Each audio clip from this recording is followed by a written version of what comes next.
work you all put in. I really mean that. On the other hand, we can have fun. We can celebrate. You know, it's 2020, isn't it, really, nearly.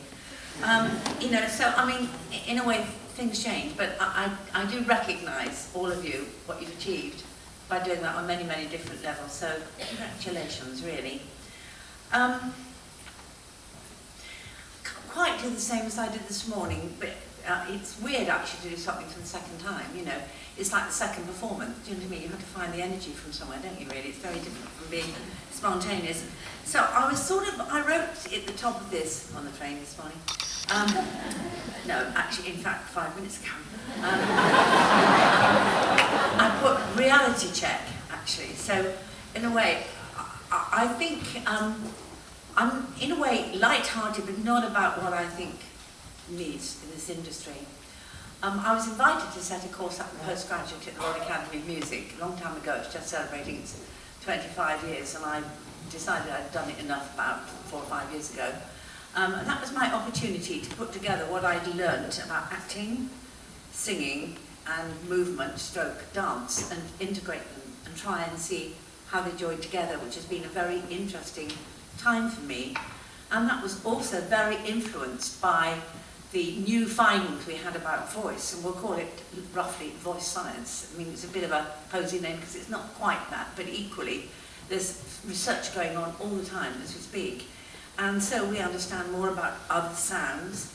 Having said that, nothing's new. You know, we talk about belting, and I think, oh, for God's sake, look at the troubadours that went around the country. They didn't use their voices, did they? Because they didn't worry about it. Or they didn't have electronic instruments to get over, which is something else. So I was looking at lots of different things when I called it a reality check. Just to let you know very briefly, yes, I have been lucky. I think 1975 and Adele are 2 names I might conjure up, because they're quite good, aren't they? But I was going to say that before I did all this, I was a singer for 25 years. I think, isn't it funny how you find your path? I had no idea when I went to the academy. It's the only thing I could do is music, a bit of singing, really. But I did a lot as a session singer. Now, I don't know if that means anything to you. By luck, it is luck, I found out what I was best at. I'm a good sight reader, I've got pitch, I can read very, very quickly. I also did piano from the age of 6, so I always say I'm not a bad musician for a singer, you know.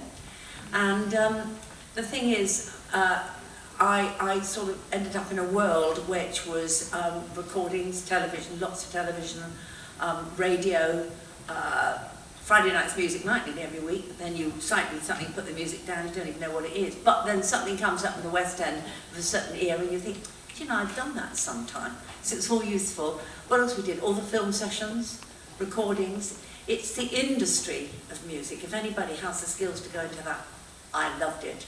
I don't regret it at all. And the big musical theatre that now exists wasn't really around then. It was sort of towards the end. And I started all that by being the first coach on Les Miserables because I knew the musical director. And he knew that I was interested in voices.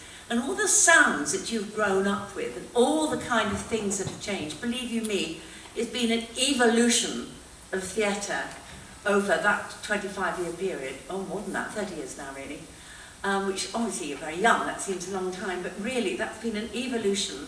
I think some people would agree with me that see, it's like David I knew when he was a student. So in actual fact, things have developed. They haven't got better or worse, they've just developed and embraced new ideas and new styles of writing and a new society, and that's reflected in writing, in current writing. What I did want to talk to you about though, when I said a reality check, was all the things that you would have learnt that I think are useful. And I went through it with the junior school this morning because I looked at the academic and all the different subjects that they would have covered. And I realised that, you know, if you want to perform, it's very easy to negate those more academic subjects. And I have found that these are things that I've needed to learn during my professional career. I think, obviously, music, if you do anything to do with music, if you've got any music skills, keep them up. There's an awful lot of shows that now have actor musicians. It's mainly an economy thing, actually. You don't have to be brilliant. You've got to be secure enough with your musicianship that you can play a character, you know, and not sort of be there going like that, you know. So you've got to be able to, if you've got any skills, keep them up, practice as much as you can. It's really worth it in terms of employment. Drama, I came to, theatre constantly changes, so you have to be open to new ideas. And under that, I came to classes in English. As you know, you need to learn text analysis. You need to understand literature. I'm sad if we don't read books as much. I don't think Kindle does it for me, really. I like to turn a page. It's revisiting all kinds of things. Like, I don't know if any of you watched it. On Channel 4 a couple of weeks ago, there was a programme about Kate Bush, who was a big star a long time ago. But it's looking at her influences, which were kind of Shakespeare and classical text. I found that quite interesting. If you have time on Catch-Up TV, look at it. It's a really interesting programme. Another one I work from time to time. Somebody called Mark Hammond, who works on all the Brecht stuff and things like that.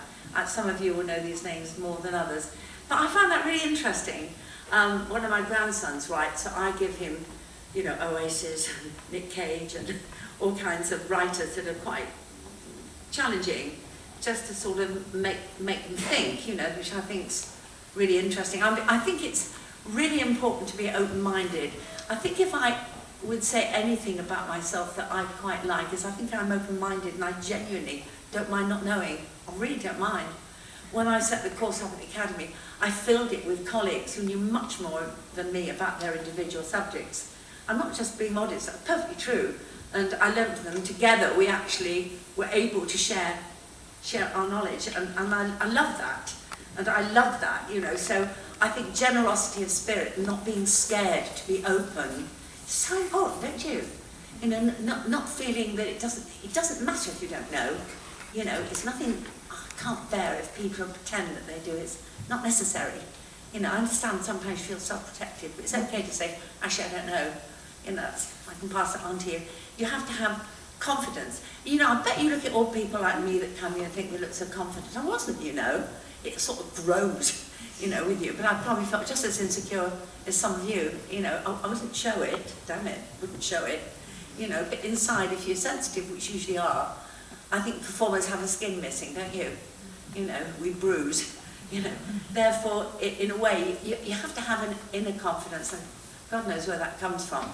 But if it's a will to really sort of want to carry on, you'll find it. Really, I mean that. I wrote down, too, that things like maths that you'd have done, very useful for getting a budget. Income tax. I scrawled some of the notes of this on an income tax demand I had in my bag on the way here, which reminded me. French, any languages you've got, you use those anyway for singing. You know, also, you know, if you, some of you will perhaps do things like cruises. People used to think cruises was a bit, oh, you know, no, it's a really, really honoured kind of way of earning a living. If you can learn languages, you're useful. You don't have to. If you've got them, keep it up. It's useful. You never know when you're going to be able to do it. I think Kevin spoke about your generosity to each other, and I mentioned that. I think somebody once said, a really good director said to me, he finds generosity amongst people the most important. It doesn't mean you can have a go at them from time to time. You think they're wrong, or you can, you know, you can. When I say argue, you can discuss things and argue if you like, but there has to be a way of listening. One of the things I've loved, I mean, I've done about 120 shows I've been involved, 130, something like that, of all different kinds of things, right from, yes, being lucky to be involved in things in the National, the Donmar, you know, all the Regent's Park, all those posh things, and also lots of the touring productions, you know, which I really love. And I don't know about you, I love the productions that are in a small space.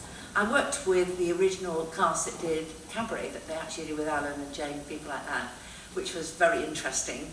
And at the same time, I'll mention him, Alan, and also another one you won't remember, Ray Fiennes, that is an actor-director, and that was years and years and years ago.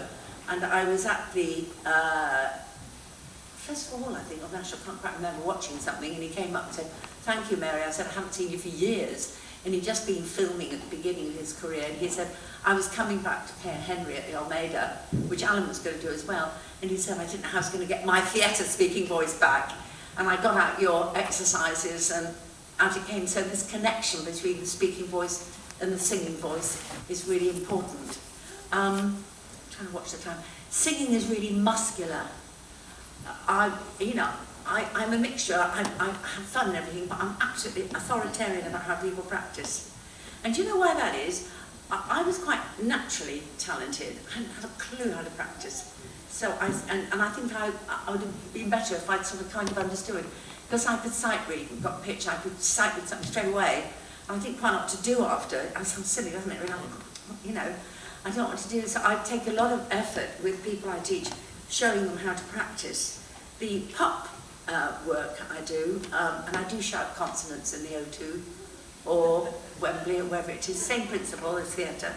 I think that it's mainly, I only work with people who are writing their own music. You know, it's that side of it, which I love, because it seems people of your generation and around there that write about what matters to them, and I like hearing that. But what I do, I don't interfere with their style, which I would not really do. It's not really what I do as well. But I muscularly work on their voices to give them stamina. Does that make sense? That's what you need to do. You'll be at the beginning now. You think you've got their certificate saying you've done it. As far as I'm concerned, you're at the beginning. You know, that's the truth. Sorry, that sounds rude, but I really mean that. To get to where you want, you've got to work really hard. You know, and how do you work hard? It's regular practice, constantly looking. Don't use YouTube as a monitor of learning things. Try desperately to learn something away from it. You can always look at it afterwards and then get a clue as to perhaps how the rhythm of Hamilton goes or something like that. It threw me, actually. I think that that's really, really important. The other thing I wanted to say was, when people were leaving the academy, I spoke to them quite seriously about thinking of jobs surrounding the industry. You know, stage management, choreography obviously, set design. If you're good at art, you might do a record cover. You know, you might be suddenly find you want to design as, you know, you'll be in a production which haven't got any money and they need you to design something. So you'd be surprised at things you've learned here, how you can take those into professional things. If you're clever enough and ambitious enough to see where that could go. It's not being pushy, it's a question of seeing an opportunity and thinking, I'll try that, I'll do it. So don't worry about that, try and see how you get on. I also think there's something else. I think you have to look at what else you can do to earn a few bob when you haven't got any work. You know, and I think you have to look at that. I used to say to people towards the end of the Town Academy, okay, what have you got lined up to pay your rent when you finish? And it might have been they've actually gone to a local bar and got something signed out, or they've been working on Sundays, or they do stagecoach on a Saturday, you know, all those kind of things. But you want to be really realistic about thinking how, if you're lucky to have parents to bail you out, good for you, but don't make that less hungry. You know, you've got to find that you do it. I've had a great time. I've just come back from Romania doing We Will Rock You. Loved that. I went over to Greece to work with the girl doing the Eurovision because they were in such a mess, but didn't do that much good. Actually, the song was very good. The director gave them to do. What else did I? I've been to Italy, you know, and I get paid for it. Isn't that great? You know, and I think I'm very, very lucky. I wrote down, life is what Kevin said, life gives you the opportunity if you've done the groundwork. So don't minimise the fact that, as far as I'm concerned, I don't mean to be insulting, you're at the beginning. I know everybody says that, isn't it irritating? But what does that mean? It means you've got to up, you know, what you're doing. I don't know what you're all carrying on to do. I have to say, I saw you do the Sondheim competition, and she really did your college proud. I'm not just saying that, she really, really did.